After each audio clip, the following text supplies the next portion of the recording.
It's been a rough day for the head of the nation's second largest teachers union, Randi Weingarten. She was bombarded with questions from lawmakers over why she advocated for extended school closings during COVID. Critics say she was putting teachers ahead of students, and students are still paying the price. Madeline Rivera reports from Washington.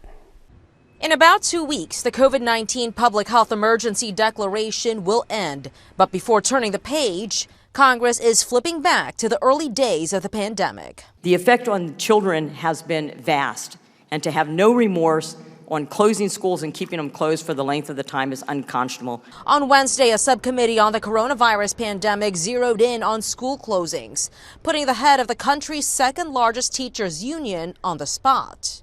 Knew that remote education was not a substitute for opening schools, but we also knew that people had to be safe. Some Republicans accuse her and the American Federation of Teachers of influencing the CDC school reopening guidelines, potentially negatively affecting students. Do you remember how many edits that you suggested? We suggested concepts, sir.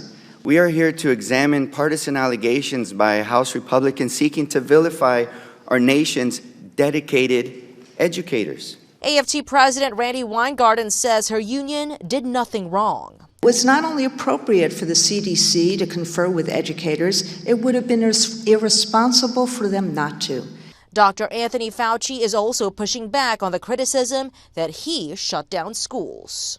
It was a personification of me as a person who essentially closed everything down. As Congress conducts hearings, a report from the COVID crisis group blames a lack of disaster preparedness for the unraveling of the country's response, adding the nation is still not ready for the next pandemic. In Washington, Madeline Rivera, Fox News.